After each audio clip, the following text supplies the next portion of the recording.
Today I'm going to be making one of these beautiful Mother's Day cards. Continue watching to see how it's made.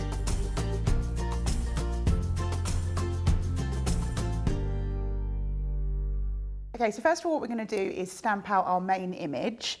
So we're going to pop it in our stamp press again. If you've never done stamping before, and even actually if you're a seasoned stamper, I would recommend a stamp press, especially with what we're about to do, because we're going to do layers of stamping. I don't want to have to try and line them up myself, and so I know that this is going to stay where it's supposed to be. So we're going to take our first stamp here, and we're going to layer it down, sort of about central to the card. Doesn't need to be perfect, but about the middle of the card, we're going to lay that on. Just move those there so they stay in place. Then we're going to pick up our stamp and we are going to ink it out.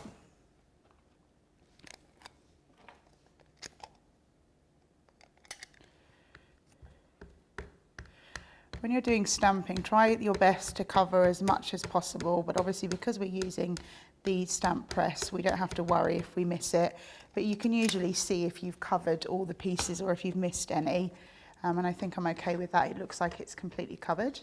So I'm going to layer it back onto my card and just give some even pressure, sort of moving back and forward. Don't push too hard because we don't want the stamp to sort of splay out and then you end up with sort of shadowing and things like that.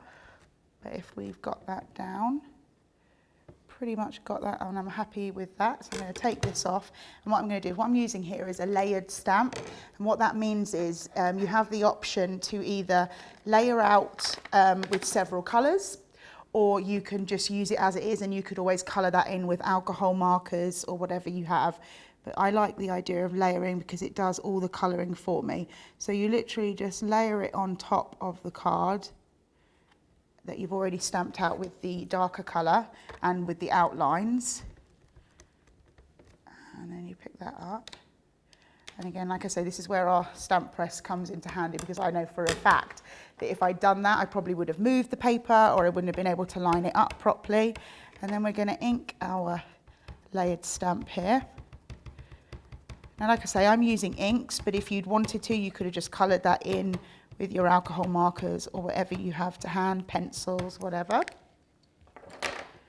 And we're going to bring that back in again. I'm going to go over the top, push that down. It doesn't need to be completely covered because we know we've got those other layers coming in that are going to add to the detail. But what I'm going to do, because I'm not quite happy with this little part here, it's just missed a little bit, I'm just going to go back in and ink that up again. Get that full colour down.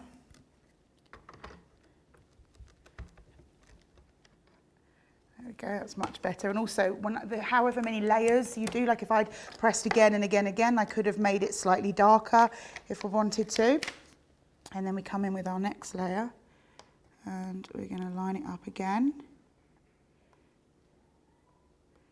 And this time we're going to add in, we're going to go, what I would always suggest when you're doing whether colouring in or with layered stamps, start with the base of the flower, start with the lightest colour, and then as you go up, go into deeper ink. So if you're using a blue, go with a pale blue and into a sort of a navy blue.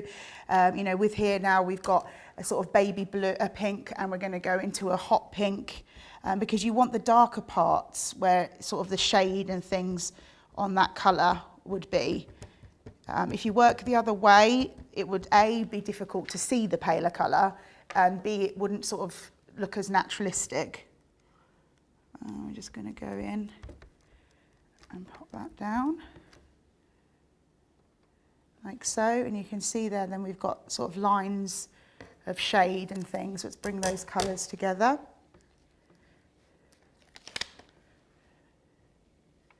And then we've got, we're going to do the brown here.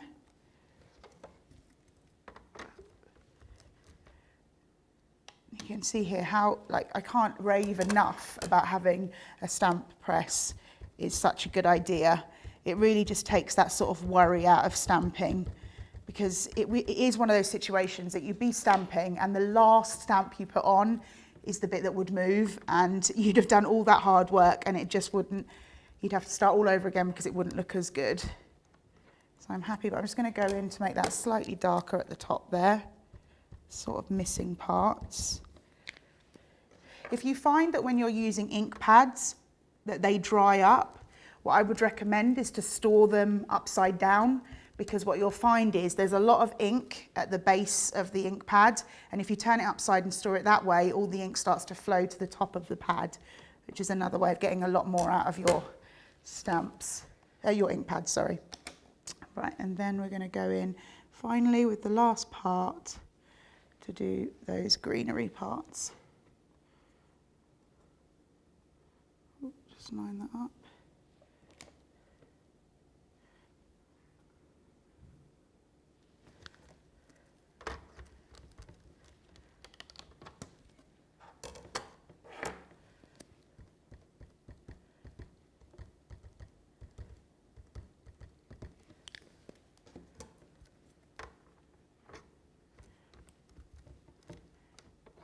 And there we go, and so we're finished with our stamping.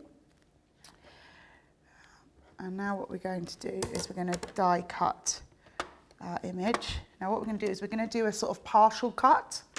It's a very simple way to do it with a die cutting machine, just by using a pencil mark. So we've got our die here. Now if I sent this through a die cutting machine like that, it's going to cut the whole thing out and you're going to end up with the die out of the card. But what I want to do is cut partial of the die cut this side, but leave this white here to create a topper. So I'm going to get some low tack tape, which is very important. I highly recommend, if you're going to do this, to use low tack tape. Two reasons. A, dies definitely can move sometimes in die cutting machines, but B, you want to make sure that you don't tear the paper underneath, because as I said, we're going to use this part, and so I'm going to put some low tack tape on there. I don't want to tear it. If I use high tack tape, it absolutely could tear the paper. So I've got lined that up the best I can from sight, and I think that's okay. We're just going to pop this down here just to make sure that that tape die stays exactly where I put it. I'm just going to move that a little bit there. We want to get as much it lined up as possible. So what we're going to do is we're going to make a little mark along here and along here.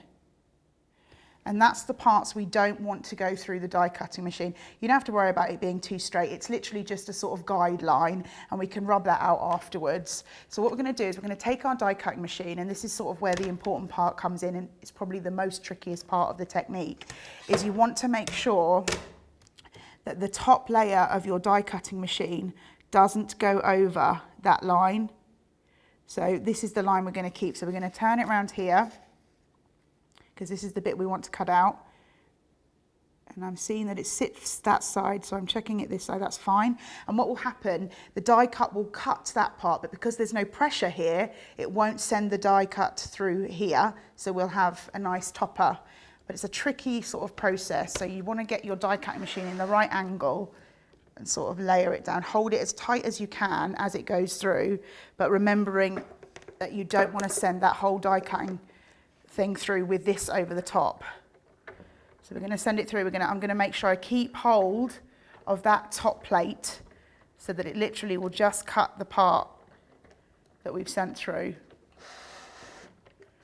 So we're just sending it through. We're going to hold it as much as we can. Now what you could do here now, because I'm using a manual die cutting machine, what I could do is I could definitely go through and then bring it back, but I'm just going to send it all the way through, because as I said, that top plate is not over that die, and there it was. Did you hear that? That's the click that sent the die cut through. And what we're going to do is, fingers crossed that it's not cut where I didn't want it. There we go, yay. And so we're just going to take that die off. So you can see here, obviously that die did not go up all the way to the top, because the die is shorter than the piece of card. So I'm just going to go in, and I'm going to snip to the line. You could, if you wanted to, you could use a ruler if you're a bit nervous about cutting it straight, but I'm kind of like, I can see the line there. I'm pretty happy that it's sent that through. And then again, we just got to cut it here as well, where it's not gone through. There we go. Now I could have sent it slightly further through, but it's just for safety. I like to know that that's going to be protected. And I've got one little bit holding on there, not wanting to cut. There we go. Just go in. Just a job of making sure you get that piece off.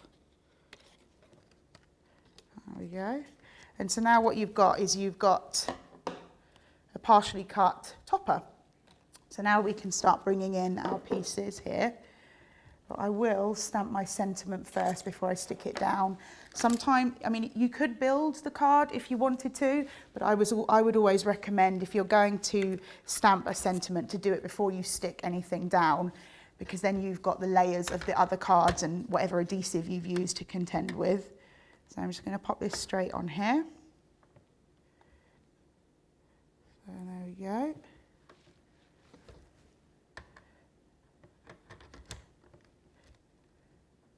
Just move that up while I ink my sentiment.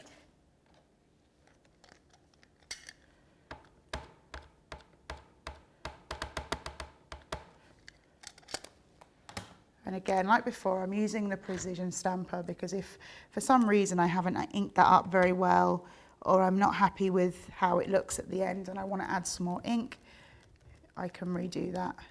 But I'm just adding even pressure to the top. I'm pretty happy with that. So we'll get that out of the way. We'll take off our topper. And we can start building up our card. So I've got some foam pads so I can add some dimension to my card. But what I wouldn't do, I don't, when I'm doing sort of partially cutting, I don't add any adhesive to the part that's cut out, because having the foam pads in the side is enough to keep that up as well. So I don't bother fiddling around with trying to fill that space in. It's a bit of an awkward shape. And then we're just going to take our foam pads off and pop it in. Now I'm having it, there we go, I've got them off. Sometimes foam pad covers can like really hold on, so if you struggle with that, using a pokey tool would be really helpful. And then I'm just going to add a little bit of wet glue so I have some wiggle room while I'm putting it down on my other piece of paper. Kind of, then it holds like a foam pad, which is really tight, but gives you that wiggle room of a wet glue. Now, I'd always recommend as well trying to sort of go over the top of your card to get it to fit. Just slightly line it up. There we go. And then I'm going to add some wet glue on the back and build up my matting and layering. Also, when you've got a nice sort of stamped image, a sort of clean stamped image, I always recommend putting a layer of black behind, because that really helps to make it pop. So if you're doing a card where maybe the main focus is just one stamp or a large stamp like this, just pop that layer of black behind to help bring out the colour, instead of having just stark white go straight to the coloured layer. And then we're just going to pop it on our card as well using the wet glue. I would recommend when you're sticking something down, just open up the card, it helps you to line it up. There we go.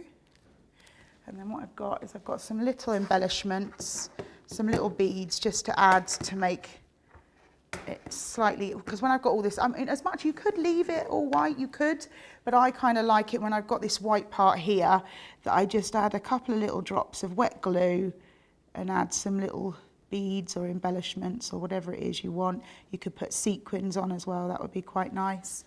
And I would recommend using a little tool, like a sticky pickup tool. You can get lots of different ones, just to help you to get those beads on, because particularly if you're using small ones, they can be quite fiddly. So just using a little thing like this, or you could get, this is basically just wax. I mean, you can get ones that are sticky, but this is literally just dried wax, which works really well. Just one more little dot there. The tip, if you are using embellishments, always close up the pot before you move it, because otherwise you could find beads everywhere. There we go. Thank you so much for joining us today. Don't forget to like, comment and subscribe for more crafty tips and card inspiration.